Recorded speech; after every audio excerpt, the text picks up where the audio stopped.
Hello and welcome to the Kaijus and the Details, a chronological examination of the Kaiju film. I'm Ian. I'm Haru.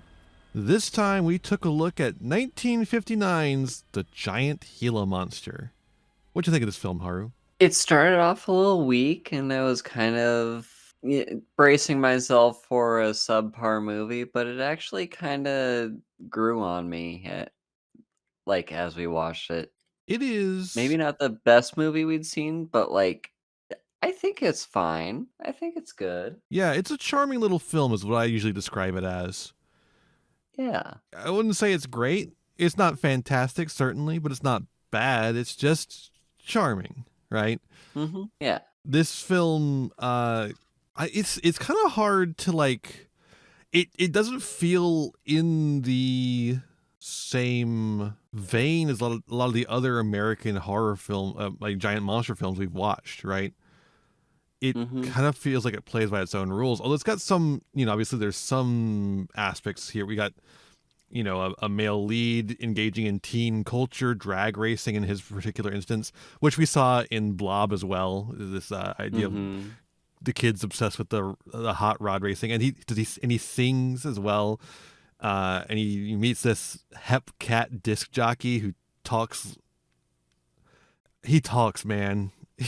Yeah.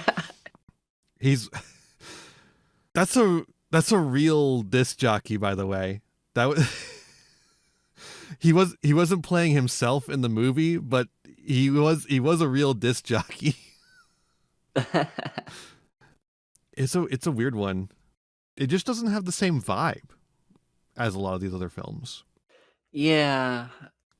Like I'm having a hard time placing it. It feels like almost outsider art. But like nobody here is really like that much of an outsider. Like the director isn't really that much of an outsider. He's a special effects artist and he had directed a couple of films. Edgar Ray Kellogg. And he's from Iowa, so he might be part of the Kellogg family. Director of this film, obviously, Killer Shrews. A wonderful little another one that also, like, maybe this is just Kellogg's style, is these films that don't quite fit in with the rest of the monster things and have like interesting special effects that aren't the same thing we've seen in every other one of these movies. Yeah. My Dog Buddy, and then the last thing he directed was The Green Berets with John Wayne, the like Vietnam War propaganda film. Wow. Weird. He directed 3 films and then he did Green Berets. 2 of them were not giant monster. 2 of them were, I guess, technically Killer Shrews is a giant monster film because the shrews are giant, but giant shrews just come up to your waist. Yeah. That's still giant compared to what they are, but they're not kaiju. Exactly. Yeah, weren't they just like dogs in costumes? Yes, they were dogs with rugs on them. Although, Gila Monster has a lot better effects than the Killer Shrews does.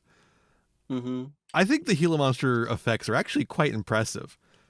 Yeah. Well, okay, I say that. Some of them are quite impressive. Most of them are not bad, but just like not impressive.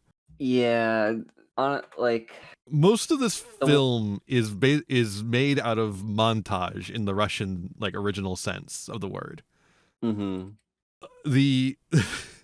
They cut to a scene of a car crashing and then they cut back to a scene of a Gila monster roaming around a set. And your mind bridges the gap between the two. But there are some scenes where they have some really impressive miniatures. The really impressive miniatures are, of course, train models, which you could probably just buy at a store. But the fact they did all the work to set them up and made the hill and landscape and everything, it's still, they put a lot of work into it. Yeah, I like the train crash scene. It works. I think it works pretty well.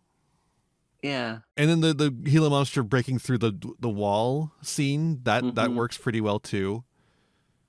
Yeah. And then that's about it as far as Oh, and the explosion scene, of course, the little car coming up and then Oh, exploding. yeah. Those are like the three scenes in which the Gila monster interacts with anything else in the movie. Otherwise, you could theoretically like just pretend that it's cutting to a random Gila monster, like non-giant. Yeah. Like if you remove those scenes, you could just pretend they're just cutting to a Gila monster for no reason. It's just a little guy. But like I think that's a really effective way to do low budget filmmaking. Mm-hmm. And now I say low budget. The budget is 138,000, which I think is actually more than the Blob was, or the Oh, giant. wow. Like we were looking at one recently that was like 120,000, right? Mm-hmm. I think was it Blob, or was it Giant Behemoth? Oh, Blob was 110,000. Okay. So like it's not actually that low budget, which I guess is why they could afford Mm-hmm. to make the little miniature set for the Gila monster to play in. Oh, I guess also we should talk about the fact that the Gila monster is not an actual Gila monster. It's a Mexican beaded lizard. They couldn't even get their monster right. They couldn't afford a real Gila monster. They had to get a Mexican beaded lizard. I don't know if it's an afforded thing. It's just they look very similar. That's Mm-hmm. like if you go at home, look up Mexican beaded lizard and then look up Gila monster. They look very similar. The main difference is the Gila monster has a bit more yellow on it. So, like, could they just not find one, or? I don't know. Oh, it might be because Mexican beaded lizards are a little larger than Gila monsters. Maybe they wanted something that was bigger. That would actually make a lot of sense. Could be. I don't know. But I think what's appealing, part of what's appealing to this film is this like feeling of regional flavor of this Arizona story, right? Mm-hmm. It's got this down home feel. Yeah. And, Killer Shrews kind of has this too, but except for I believe Killer Shrews is in Louisiana, and the guy who's directing is from fucking Iowa. So like I don't know if it's exactly an actual regional flavor, but it feels like it has it, right? It feels like a local Mm-hmm. movie made by local people, even though it's not Yeah. really. Yeah, this whole movie kind of has a small town vibe to it. It's a little bit more like we get a little bit more involvement than oh, what movie was it? Was it The Blob? Where we talked about where the like basically the locals kind of dealt with the problem all by themselves. Yeah, yeah. Um and this one's kind of like that, although we do get a little bit of mention of like State police coming in. yeah, like them coming in to like deal with the train crash and stuff. And But in this one, they don't even have any army involvement at all. Like Blob, they yeah. had like the army call in and be like, "Hey, we're gonna bomb it," and then they're like, "No, no, no, no, just take it away." In this one, we don't have any Yeah. army involvement at all. This thing was killed by a kid with a can of nitroglycerin in his car, Yeah. which I think is partly because this monster is like the least crazy sci-fi thing imaginable as far as any of these movies have gone. This Mhm. one just has a thyroid condition. Yeah. Which is how actual gigantism works, is by the thyroid like having issues, Yeah. but not to that extent, obviously. Mhm. In this one, they have this like thing of like, oh, things in the downstream in the ecosystem can ingest a chemical, and then the things that eat them ingest a chemical in larger doses, which is actually how chemical like this is why birds like large predatory birds like eagles are like dying pretty badly, and why we stopped using some certain chemicals, because like low microorganisms that fish eat will ingest like chemical products. The fish will ingest them and become like super toxic, and then the eagles eat them and they become super super toxic because it requires so much eating of fish to maintain there's a there's a loss at every step of an of a food chain, a calorie Mhm. loss at every step. And so once you get to the top, you're ingesting so much poison to get the same amount of calories that it was like making their eggs so fragile they couldn't survive. And so the idea here is that the Gila monster was like, but potentially, because they don't actually lay out exactly what it is, they lay out theories as to what it could be. Um, Mhm. but the theory that they lay out is that the Gila monster. I kind of like that. I think that's an interesting way of handling it. You're not getting any scientists in, so it's all just kind of guesses, right? Um, Yeah. and the theory is that creature like insects or whatever are getting significant amounts of poison, and the Gila monster's eating them and getting enough poison that's affecting its thyroid gland that makes it just grow and grow and grow and grow, and then it starts eating more and more stuff. You know, Mhm. although they don't like Yeah. mention any specific compounds, so it's not like it's an environmental theme necessarily. I don't want to give you that impression. Mhm. Yeah, like, there were, I think, a couple of the movies that we saw that, like, specifically mentioned, um I think the thyroid gland was mentioned before in at least one of the other movies we saw, and then I th was it the Colossal Man where they mentioned, like, the pituitary gland or something like that? Maybe Um that could be it. Those two are really important as far as like making a giant, so I make sense. Yeah, so it's, like it's maybe not as outlandish as, like, some weird pseudo super science. I mean, this is pseudo super science, but it's, Yes. like, not as far-fetched, if that makes sense. Like, we're not just They're like basing it in the science of gigantism, like as an actual yeah, condition that like, exists. there's an actual basis for this instead of it just being like, "Oh, we irradiated Radiation it." makes mutations, so Yeah. here's a mutation. Big. Yeah. So yeah, like that's a and you make another interesting point there too with how they like it's never entirely confirmed. They don't have Mhm. any like specialists come in to confirm that this is in fact what's causing it. Because They our have characters are just a bunch of teens in Arizona, like some nothing town in Arizona, and a sheriff, and yeah, that's it. and like one of them has a book on like biology or something like that that is how they kind of come to that conclusion, Yeah, but that's all the expertise they have. yeah, it's not a lot. But at the same time, it's kind of like I'm kind of just okay with them not 100% going all in and committing to, oh, we need someone to verify this for us. It's just like, well, we have a giant monster that's eating people, and, we kind of have a vague theory as to why it's giant, but it also kinda doesn't really matter why it's giant because it's giant and it's eating people. Yep, better kill it, and they do. Yeah. With the convenient can of nitroglycerin that they opened up earlier in the film, Yep. and the hot rod that Chase has been building this entire film. It's Mhm.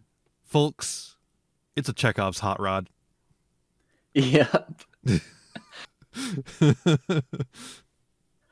Yeah, when they mentioned the nitroglycerin earlier, I was like, Okay, that's random, but cool, okay." Well, it plays into I it wonder does if play into that'll come Chase's up again. it does play into Chase's character too. It tells you a bit more about him. He wants to have this drag race stuff going on, and he's building his hot rod the entire Yeah. film. I like the way it comes together. Yeah, no, it, like, all makes sense, and, yeah, like, they're building up towards, okay, this guy has his whole, like it's kind of the main trait of his personality is that he is really into cars and likes tuning them up and wants to, make a hot rod that can drag race, But he also has to get and money for his sister to get the braces she needs to keep herself upright when she walks. yeah. And then towards the very end, like he makes this kind of noble sacrifice of, His hot okay, rod. yes, He this, literally, the choice is literally put in front of him of his hot rod or his sister, and he chooses his sister. yeah. Like it's quite It, literally that, because the Gila monster is chasing his sister. He turns the hot rod around with the nitroglycerin in and just books it. hmm Yeah, it is a little bit on the nose, but honestly, I'm fine with that. It's also easy to miss that because he's already planning to use the nitroglycerin to blow up the lizard. It's just like you don't necessarily think about the fact that he's blowing up his hot rod that he's been trying to build this entire movie. Yeah, like And then when you honestly, hear when that, and then you realize that the child was right there. It literally is just the choice between the two things. It comes full circle that he's always been saving up his money for his sister, and then scrounging what's left for his hot rod.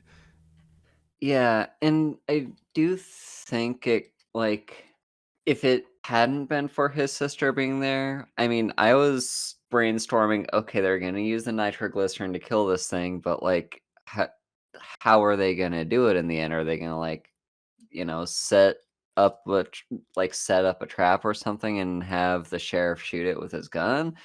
Uh, but then, you know, we find out that the sister is like involved in this and is in danger. It's like, okay, yeah, no, there's no time to set up any kind of like convenient thing where you can just shoot it to blow it up. You have to like act right now. And what do you have? You have a car. It is kind of incredible that his sister, who is barely able to walk, is running away from the creature at that moment. And also that all Yeah. the other people in the house are also running away from it, because they run away like further off in the screen, and they didn't come back and pick her up. Yeah. They didn't help her at all. Luckily, the hot rod comes in Well, just in time, but yeah, we have to set up the final scene tension. yeah. Haru, would it surprise you at all to learn that only two of the people in this that acted in this film have Wikipedia pages? Um I don't I don't think so. I don't think that'd be too surprising. Fair enough. Um, I can still tell you some stuff about some of these people who don't have Wikipedia pages. Don Sullivan, he is our main lead character, Chase Winstead, and he has been in a ton of low budget monster films and zombie films as well. He's in, God, what is the name of that movie? There's a Mystery Science Theater movie he's in where he has like a terrible beard on. It's awful. He looks much better in this film. They have him singing for some reason, like they were supposed to be setting up a music career as well. I don't know. The love interest, Lisa, which I feel like the movie is trying to imply is like Mexican, which is honestly kind of cool, is actually French. She's a French contestant for the 1957 Miss Universe contest that just got cast in this film for some reason. Yeah, I heard them mention France Oh, did in they? the movie at one point, yeah. Okay. Like, something about her being sent back to France or something along those lines. Weird. Why would that be? Okay, whatever. Why would that happen? The sheriff is played by Fred Graham, who has been in a ton of stuff, mostly uncredited. Seems to mostly be extras, unfortunately. Shug Fisher is Old Man Harris, the little funny man. And what do you know? He's a comedian. He's been on Gunsmoke and the Beverly Hillbillies, which tells you about where his level of comedy's Okay. at. Yeah. Oh, wow, Gunsmoke and the Beverly Hillbillies. Wow. Yeah. He's the funny drunk. He's not the only funny drunk, though, because we also have Ken Knox as Horatio Alger Steamroller Smith, the disc jockey, Yeah. or DJ, as the kids call it. His character is so bizarre. Yeah. He just shows up out of nowhere to reward the Goody Two Shoes Chase for being a Goody Two Shoes. Mhm. It's like it's like a B plot in the film, kinda. Yeah. And then there's a bunch of other people. None of these other people really matter. Nobody else here really gives a. I guess Mr. Compton is a little bit Cecil Hunt, who I have no information on. Again, no Wikipedia pages on most of these people. His character is kind of interesting. This overbearing parent. Mm-hmm.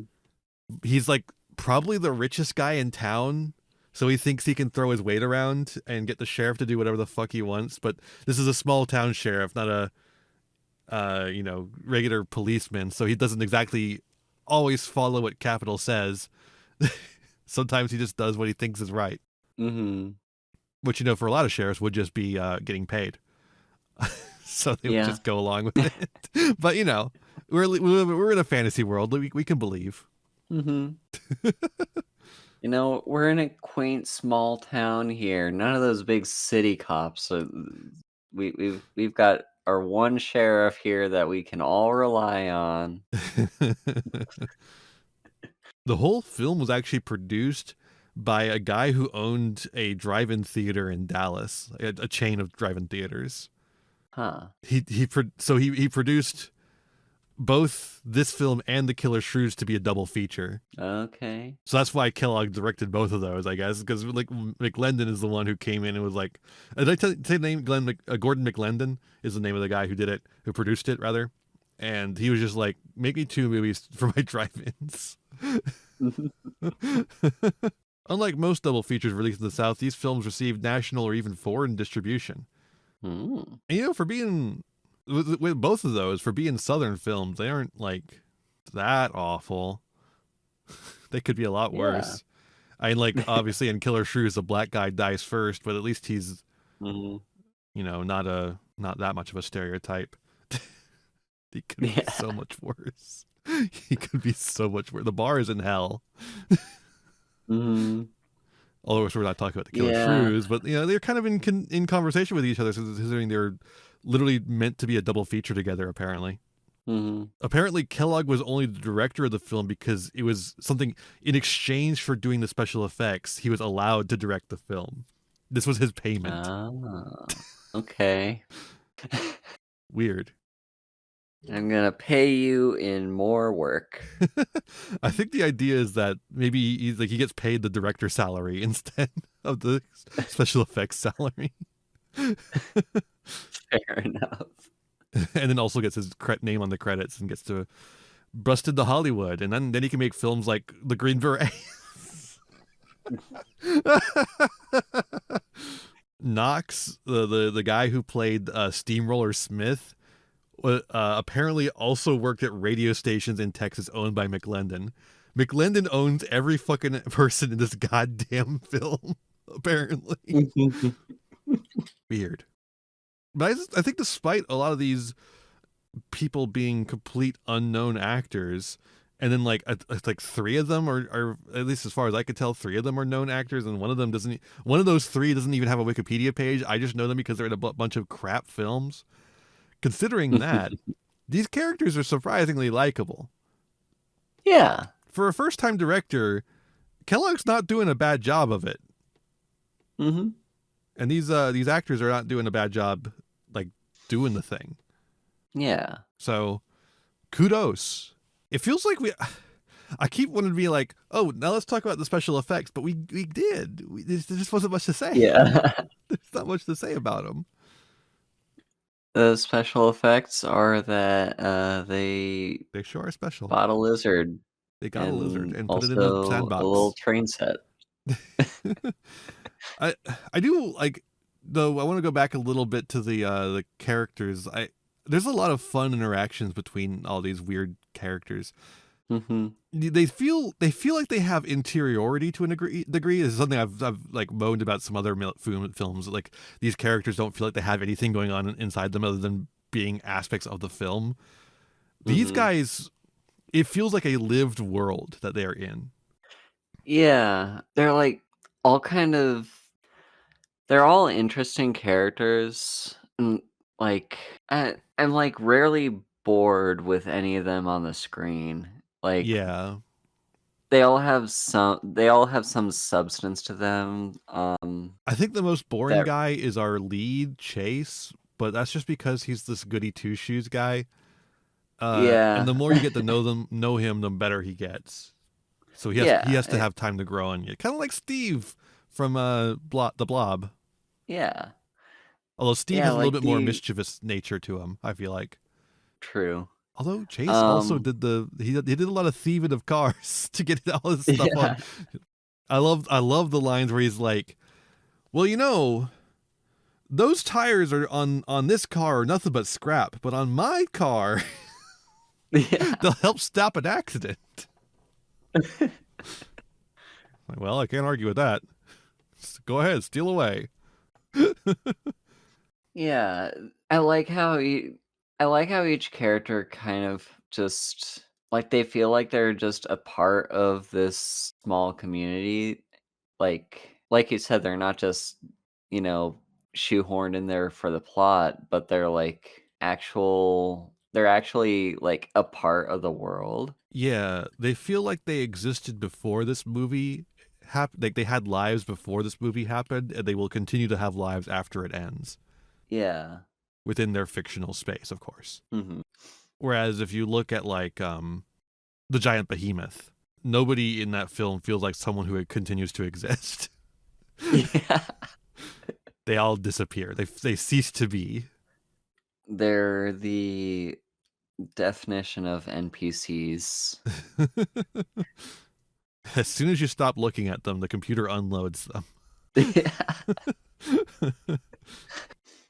But yeah, I liked honestly, I liked a lot of the interactions that the sheriff had with the other characters. Like the sheriff and Chase had an interesting dynamic where Chase was like offering to to trick out the sheriff's car and like Yeah, he's kind of into the idea.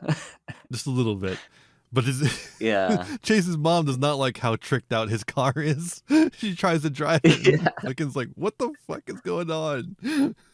Yeah. And then, like, also the sheriff's interaction with with the town drunk. Hon Honestly, one of my favorite scenes in this film was when, like, he was trying our town drunk was trying to give his, like, recollection of seeing the train crash, and the sheriff is just like, "Buddy, you're drunk. Go arrest yourself, please." I'm not drunk. I haven't taken a liquor drink. It's the I era of funny demand a drunks. sobriety test. What was he wasn't saying sobriety, he was like saying sobority or something like that. Yeah. Sobriety test. And then the sheriff's just like, Sobriety. Sobriety. "Okay." There we go. Yeah, Sobriety. sobriety. Yeah, the sheriff's just like, "Okay, go lock yourself up." He's like, "Do you want me to call your wife?" And he was like, "No." Yeah. Are you kidding? By the way, this film uses on several occasions, guy is so drunk that nobody believes he sees a giant lizard. Yeah. They use that twice at least. Isn't that crazy? Mhm. This film loves its funny drunks. What can we say? Yeah. This was back when alcoholism was funny. Yeah. It's not, instead of sad. Speaking of things that are about the characters and also are things that were mentioned on Mystery Science Theater, we got to talk about the fact that like almost every character in this film, except for the women, I guess, like to put their lean their leg on something whenever they come into a Mhm. scene to block their shot, or basically to get to set their mark and make sure they stay in camera and like in their spot in the frame. They all do this thing Oh, where they prop their leg up on something. okay. Yeah, it makes for easier blocking of the shot. Not blocking as in getting in the way of the shot, but blocking as in getting into your spot. Mhm. That makes sense. Yeah. It means you don't wobble around. It makes it easy for your legs to have something to do, which is, prop your leg up on something. Mhm. It makes for and then you have your hands busy with something else, and then you don't have to worry about what your hands are supposed to be doing while you're acting. It gets rid of a lot of the like issues that lead to bad acting, Mhm. Keeps your hands busy, keeps your feet busy, keeps your legs busy, makes sure you're in your spot. Yeah. It's quite an elegant solution that looks extremely funny when everyone is doing it all the time. Because it sounded like even you recognized that. You weren't looking Mhm. for it like I was, and even you noticed that everyone just puts their leg up on stuff all the time. Yeah, it wasn't something I was looking out for, but then once he mentioned it, I'm like, "Yeah, I did notice that." All the time. At all times, everyone has their leg up on something. It is really funny. I'm surprised the Gila Monster isn't putting their leg up on stuff. Yeah. Let's talk about the music now, because I think the music in this film is kind of interesting. What do you think? I'm not going to expand on that until you say what you think. Ah. I really like the music. I can't okay, I don't have it in the head now, cause in my head now, cause we're not watching the movie, but, um, there was one bit of music that was particularly striking to me there, towards the end. So we have the kind of creepy music that's playing when any scene involving the Gila monster. Mm-hmm. And that theme is fine, Yeah, but I it gets on also your nerves a little kind bit. of I feel like it's a little overused. Yeah.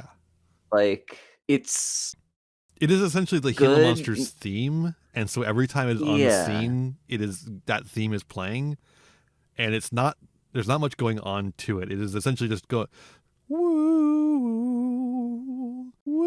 Yeah. woo just over and over again.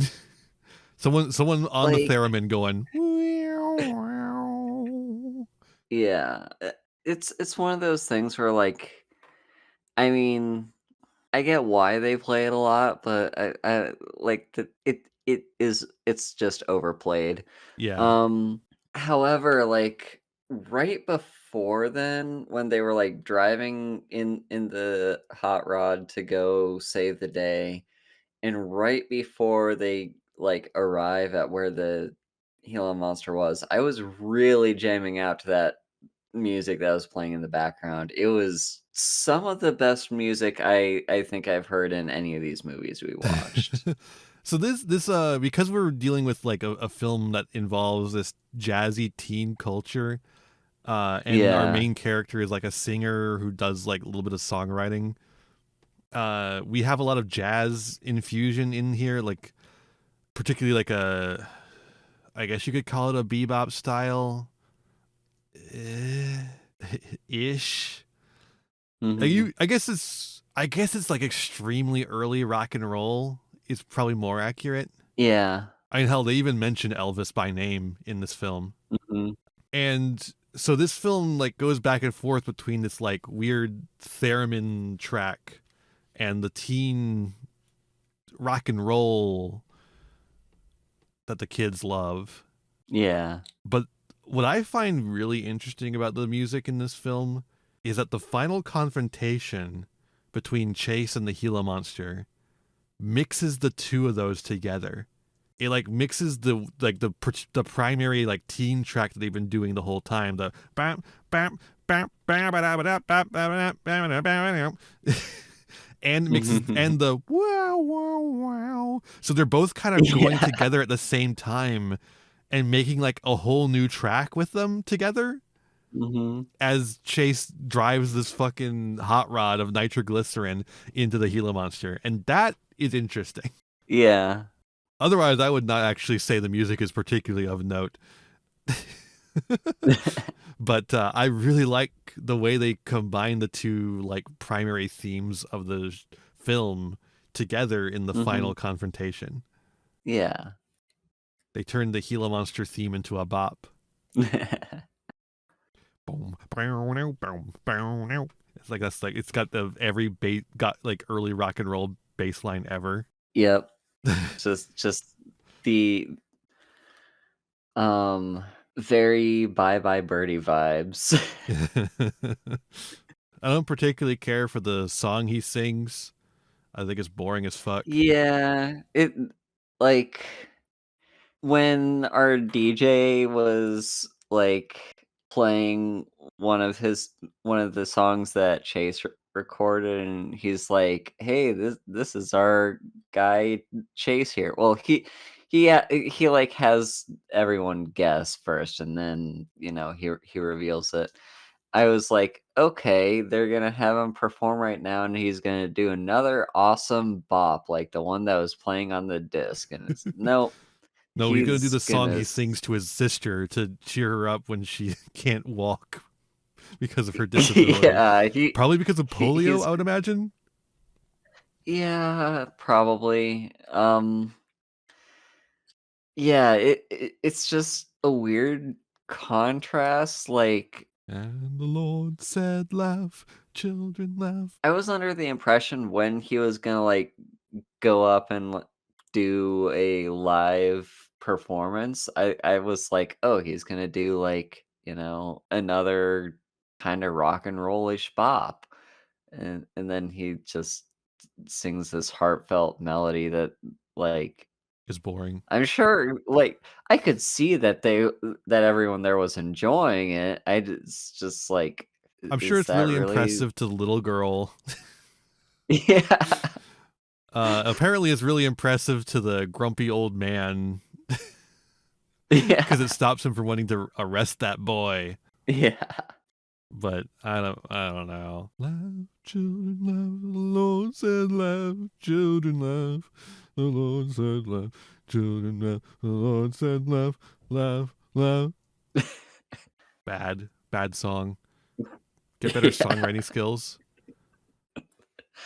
It is interesting that they don't use any of the screening effects we're used to seeing in these films. Mhm. It makes sense because a lot of those screening effects look bad. We've made fun of them before, Yeah. but it does make it hard for them to effectively convey that the Gila monster is an actual threat. Mhm. Like we mentioned earlier, the Gila monster is like never on screen with other people, with people. Yeah. So we never really get an idea what the Gila monster is doing other than just kind of walking around and breaking things. Like obviously there's no Yeah. bodies found, so it's probably eating people too. I don't know. Yeah, like, when it's attacking and it's not even just when it's attacking people in a group, it really like, we only really ever see it attacking, like, individual people, and in those cases, it's like, it shows the Gila monster, and then it cuts to the faces of the people screaming in terror, and then it cuts to, like, a, like, giant foot of the Gila monster, and then it cuts back to the people dying. Yeah. Yeah, it doesn't really there's not like okay, none of these movies are actually scary, but there's not any sort of feeling of tension at Mhm. all. It does not effectively convey tension whatsoever. I think actually Killer Shrews kind of has this problem too. Although it's a little better because the dogs can actually be on the same screen as someone, but like Yeah. you don't ever see someone get mauled by one. That Mhm. always happens off screen. And the one person who dies on screen just gets a little bite from them and it's poisonous.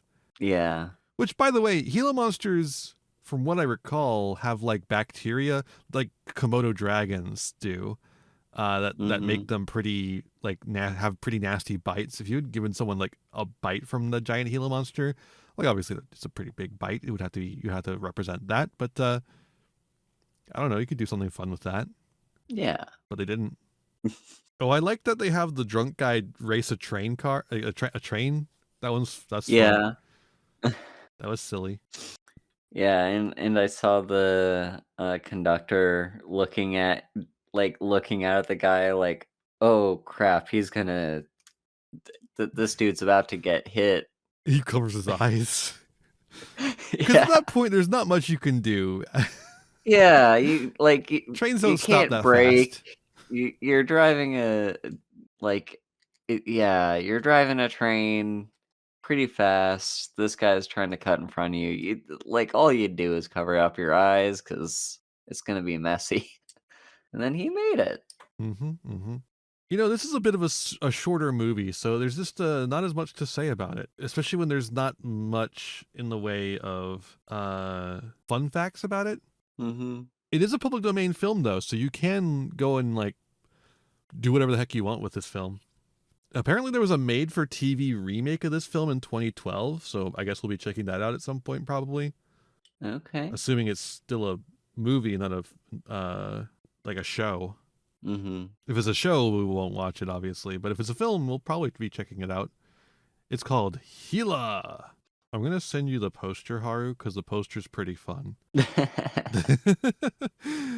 at that poster. If you're watching this on YouTube, you're already seeing it. Great poster. Only hell could breed such an enormous beast. Only God could destroy it. Or some Okay, I guess we're just nitroglycerin. yeah, I guess we're just calling Chase God now. You notice that it mentions rock and roll hits? Mm-hmm. My Baby She Rocks. That's the one he's singing when he's beating on the piece of the car to fix up the disc jockey's car. I Ain't Made That Way. I assume that's the one that's playing on the record that he pulls out. Mm-hmm. And the Gila Monster Crawl? Which one's that? I guess, though, since McLendon owned both a drive-in chain and radio stations, the crossover of doing rock and roll and movie makes sense. Yeah. Although you'd think that'd be against some sort of antitrust law. Much like how they're, hell, it is, because he's making his own films to go in his own theater. That is against the law. That's against monopoly law. What the fuck? Yeah. You're not allowed to do that. You're not allowed to be a producer, distributor, and the film theater that gets from the distributor. Not in America, at least. In other places, you're allowed to do that. But not here. That's why Disney doesn't own theaters. Otherwise, they would. Yeah. You don't think Disney would have bought up AMC immediately? Like, come on. Yeah. Yeah, it's 75 minutes, so it's still like an hour and 15, which some of these have been about that long. It's just, I don't know, we kind of talked about everything. We even talked about themes. The themes are they're more local themes. Like everything about this film feels local, even though, again, it's supposed to be like this Arizona thing, even though it was being filmed in Dallas, it seems, or at least Texas. Oh wait, no, it is a rural Texas. Okay, no, for some reason I thought it was Arizona. Oopsie. Don't let that one guy who wrote a review about this podcast listen to that one, because that's gonna make them so mad. I swear to God, I read somewhere that was Arizona. Well, it says Texas right here though, so Texas it is. Yeehaw. Now I'm checking Killer Shrews just to see, was that one also in Texas? I know they're going to an island. I thought it was off the coast of Louisiana, though. Doesn't seem to say, so it could be anywhere, really. I mean, it seemed very Louisiana-esque to me. Right, it does. Well, I guess if that's the case, though, we have a Texas producer making a film in Texas. Not with Texas actors necessarily, but some of them are. Yeah. Maybe that. And also, then again, like, I've never been to Texas myself, but like I know it's more than just like, arid land and desert. There's like some variety there, so maybe there could be something. I don't know. Yeah, well, it definitely lends more credence to the idea this is a local story, right? You got the local Texas producer, local Texas, some of them actors in the local Texas environ with Texas fauna, right? Yeah. Again, I think the best word for it is charming. Yeah. There's a lot to like here. I think this is one worth watching, certainly. Yeah, and like it's got plenty of comedic moments throughout. Like not like slapstick comedy comedic, but like like witty, fun little like jokes and silly moments. Like, Lots of drunk humor. If you think drunk people are funny, this one's for you. yeah. Like, one that, stood out to me towards the end there was, that guy, the, like, overbearing dad who the sheriff, like, makes him his deputy to, like, watch over all the kids and arrest anyone who tries to leave the area. It just completely, utterly fails. Yeah, he completely fails at it, and he just comes back, and the sheriff's like, "What are you doing? You're supposed to be watching the kids." And he's like, "You try like, what am I supposed to do when they all run off? Arrest everyone?" He's like, "Duh, this sheriff stuff is a lot harder than I thought it was." Yeah. The thing, I don't have any quotes this time. I guess I have one quote here, but I don't have very many quotes this time around because most of it isn't like zingers, one-liners, or there's not really any weird things said either. It is mostly funny situations, Mhm. lines that don't really make any sense without the context, that kind of thing. Yeah. I did like the line, "What batters a car around like it was a toy?" That was fun. Mhm. Because every single car is just being immediately run off the road at like a right angle. Because the Gila Yeah. Monster just keeps smacking them off the road. Yeah. I like that it's consistently just smacking them off the road. Mhm. Oh, I also like that when he sees the tracks of the Gila Monster, when Chase sees the tracks of the Gila Monster, he's like, okay, it probably continued going that way. These things tend to move in straight lines. That's actually true. Ah. Reptiles tend to move in straight lines. They have trouble turning, so they don't do it very often. Now, obviously, they can, but like if they have to, Uh-huh. but it's harder for them, so they tend to move in straight lines.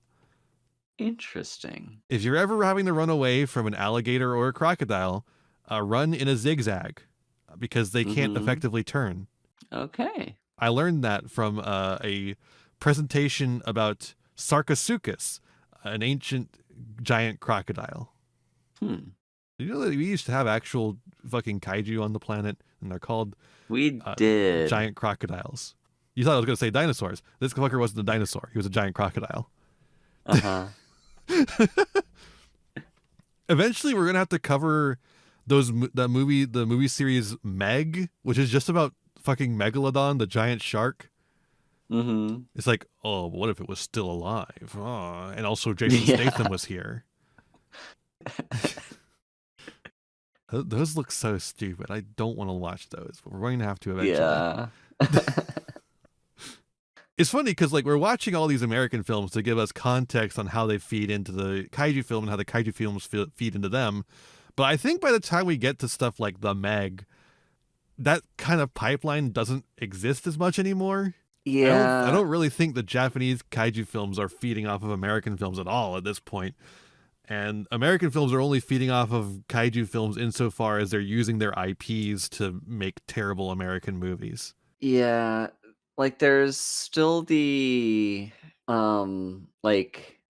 encompassing I don't know if subculture is even the right word for it, but, like, subconscious of, like, people like giant monsters, and so let's make a movie with a giant monster. Even that's kind of changed. It's not like that's, of course, there's that as a baseline, but like American films nowadays for like as far as kaiju go are typically blockbusters, which have an entirely different artistic ethos Mhm. from films that actually are meant to say anything, which is what the Japanese kaiju films are tending to be Yeah. because they get people like Hideaki Anno to make them. Like even the most blockbustery of the modern kaiju films coming out of Japan, which I would think would be probably minus one, have things to Mhm. say, which obviously we'll get to in time, a long time. That's all the way in 2023. Here we are in 1959. Yeah. After how long have we been doing this podcast?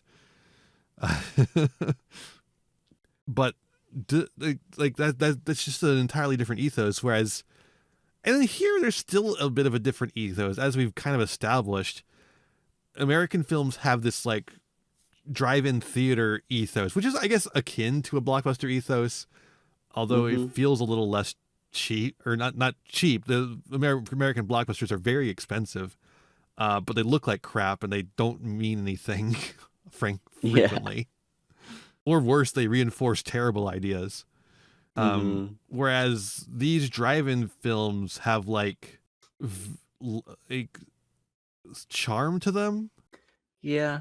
because they're trying to do impressive things on as low a budget as possible instead of a really bloated budget that goes into making things look as bland as possible. Yeah. I guess that's the dichotomy I'm trying to get at. I had to kind of work it out as I talked, but I managed to get there. Yeah. And even then, they're still kind of cheaping out by the labor they use. There's kind of like a similar feeling to what I've been feeling late. So I've been in like a gaming mood a lot lately, and Mm-hmm. I've been going back to replay some of my favorite AAA games from like way back in like, the 2000s. And those feel like they have a lot more heart and soul put into them than the AAA games that came out like last year. Mm-hmm. And like the film experience is just kind of very similar, where Mm-hmm. there's just something about big budget things that come out today that just don't feel like they have the same soul that they did even like 20 years ago. Yeah, like in the 90s and early 2000s, everyone was trying to be the most impressive person in the room. Even like Yeah. the crappy blockbusters that kind of started in the 90s and 2000s were trying to be as impressive as possible, mostly in terms of effects. But now you can't pay people to do practical effects anymore because they're all unionized. So Mhm. instead, you go for CG artists, which aren't unionized, and you go and get them, and you pay a lot of money to have some pretty okay effects done. Because they also don't want to make anyone mad. You don't want to say anything because that might make people mad. You don't want to do anything dangerous on film that might make people mad. Where you might end up like that one film did, where who the fuck ended up accidentally shooting someone because there was for some reason live rounds in his gun. Oh, yeah. Um, and you don't want to pay union workers, even though you're spending way more money than you need to make this movie. You're just like, you don't want to pay union workers because then you have to pay union workers all the time. Mhm. And if you don't pay union workers, you can break their union and then have ununion workers. Yep. So then you end up with Marvel films. You end up with Marvel films. Yep. Yeah, there was something similar too with what happened to animated films over the past like 20 years or so. Because in the early 2000s there were some really stunning like animated films that just had this peak animation style. Like I'm talking like Treasure Planet um uh or Prince of Egypt, which I actually haven't seen, but I have seen screenshots of that, and it's pretty like, that's solid animation. And then we get the transition over to, like, in the 2010s, where every animated film is just CGI, and from what I understand, It's the exact same that's situation. yeah, like, the 2D animators all unionized, and so the studios stopped wanting to have to pay the 2D unions, so they started hiring the 3D animators who are not unionized. Because and also like 3D animators and CG artists are essentially the same. Like it's the same skill Mhm. set. You're just CG artist is just a 3D animator who does things more in a more realistic style. Yeah. It is just like if you go and watch a Marvel film, you are essentially watching an animated film with some with some live action segments thrown in. Yeah, It's equivalent to a Bakshi film with the rotoscoping. Yeah, like, gosh, like, I've seen a few, shots of, like, behind the scenes stuff and a lot of the Marvel films, and it's literally just all green screen, just some actors doing stuff in front of a green screen, I mean, hell, even if you go and back to like you go back to the work print of X-Men uh Origins Wolverine or something, the one that mhm, has Deadpool in it, but he's like not the Deadpool you know. yeah. There's a leaked work print of that film, and it looks like nothing. It looks like absolutely nothing. Yeah. Like it's before all the CG was added, or at least like all the like most of the CG was added, and it just looks so bizarre. Mhm. But yeah, this the thing what you're talking about is animation and live action are going to the same thing, the blending of traditional forms of creating film. In the case of live action, it's practical effects. In the case of animation, it was 2D animation, mixing with new CG technology made for stunning films. Jurassic Park is a mix of CG and practical. It's why it still looks so good to this day. Mhm. And also because of careful use of CG in the parts that are all CG. Uh, Beauty and the Beast uses a lot of CG for its camera work, um, but it's careful use. That's the key word, is careful mixing of two mediums, making a Yeah. stronger final product. But if you're trying to exclude union workers, you can't do any practical. You can't do any 2D. You go all in on 3D. Mhm. Like 3D effects, computer effects, and like so the people who were doing 3D effects beforehand were doing it with a certain level of artistry expected, and now they're doing it in a sweatshop, being worked to the bone, and so they can't put out as good a quality product. And then the CG animators are going to do the same thing. Like Pixar, early Pixar movies are fantastic despite the lower level of technology available to them.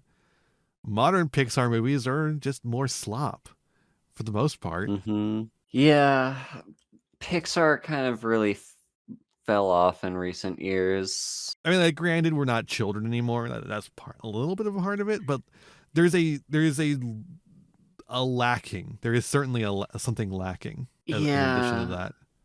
Yeah, I mean, Um, like, I'm still like, the thing is, though, like, if I and okay, maybe some of this is just nostalgia, but, like, if I go back and rewatch something that I really loved as a kid, most of the time, I'm gonna be like, "Oh, yeah, no, I still love this rewatching it right now."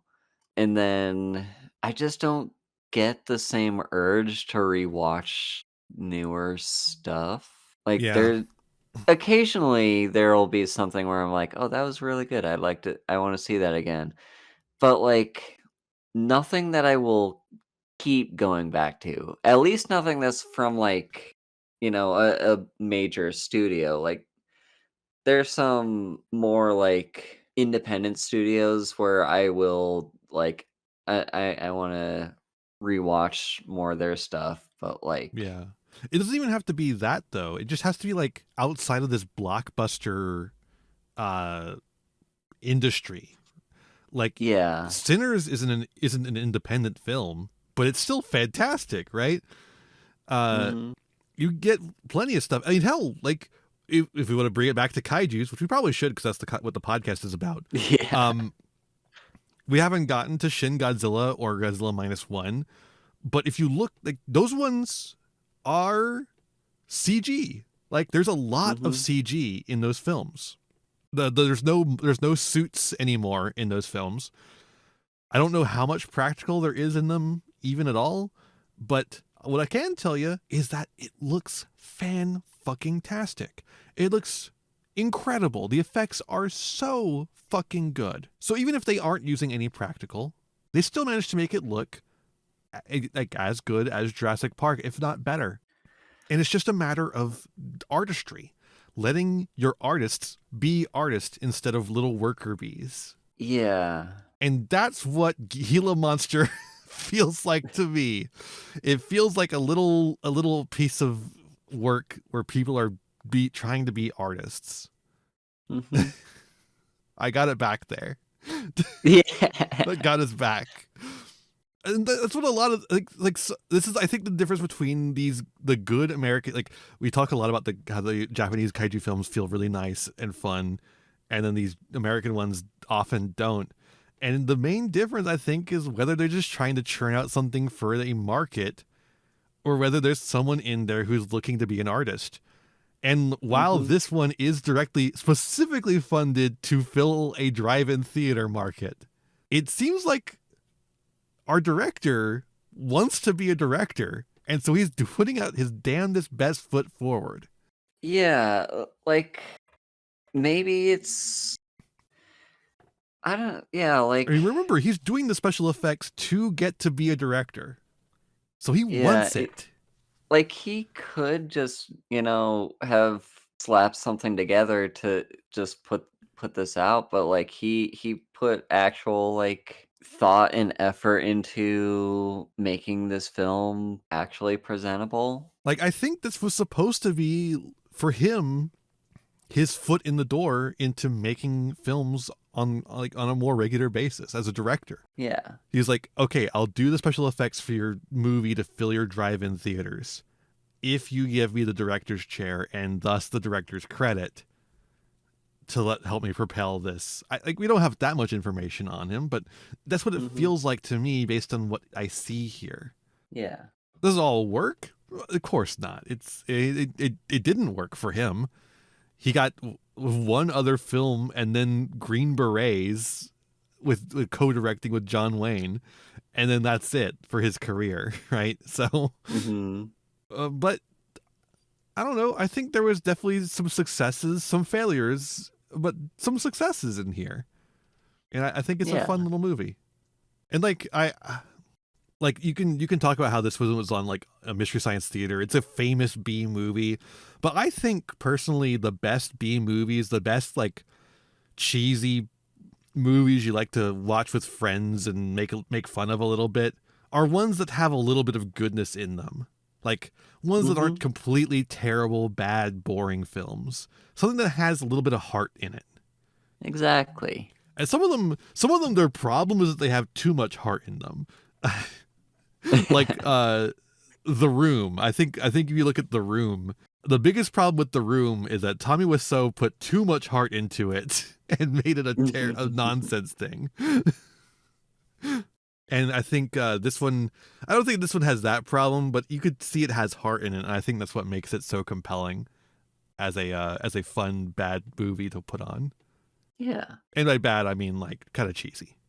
Mhm. You got anything else, Haru? Nope, I am talked out on this film. I think I'm just about there too. I do think it's funny that for some reason the movie thinks that jockeys are rich. I guess maybe rich for rural Texas, like in Yeah. comparison. All right. Well, thank you so much for listening. I hope you enjoyed. Make sure to share this podcast around with everyone who will listen to you and everyone who won't even. Tell them to watch and listen to this podcast on ThemPodIan, the YouTube channel, or whatever podcast app you want. I plumb forgot to pull up the reviews. Let me do that right now, actually. Hmm. Well, I went and checked and there's nothing there. So if you've submitted one, then it hasn't shown up yet. I know one person submitted one that should have shown up by now, but I guess not. Maybe it's because you're in another country or something. I don't know. It only shows us American ones for some reason. I'd have to like go through the Oh. settings and go through and see if I can find Canadian ones, if that's what's going on. Uh, iTunes sucks. iTunes is a bad program for bad people. Yeah. But we appreciate them all the same, and certainly the star ratings help. So if you can give us a 5 stars there, it'll help on any podcast app you want. But iTunes in specific can be pretty helpful. I personally don't even use iTunes for podcasts, but I know some people do. There's just so many better podcatchers out there. You could do whatever you want. Podcast Addict is a good one. I like that one a lot. Whatever you want, our podcast will be there. Haru, where can people find you? I am Haru Hayes, a trans puppy girl VTuber who streams occasionally on twitch.tv/Haru Hayes. I am also over on Blue Sky at haru.vspire.live, and I am on Discord. Many such cases. I'm the Empire Ian. You can find me at thempireian.neocities.org, my website where you can find all the links to find me wherever you want to find me. You'll probably want to find me on YouTube in particular if you enjoy kaiju stuff, because that is where I do my video essays about otaku culture in general, otaku studies as I call it, and I occasionally do a kaiju video essay. I'm currently writing one about the Rebirth of Mothra franchise, which is 30 years old as of this year. Whoa. Yeah. All right, Haru, are you ready to say goodbye to the Giant Gila Monster? Yeah. Sayonara, Giant Gila Monster. Sayonara, Giant Gila Monster. And the Lord said, laugh, children laugh. The Lord said, laugh, children laugh. The Lord said, laugh, children laugh. The Lord said, laugh, laugh, laugh.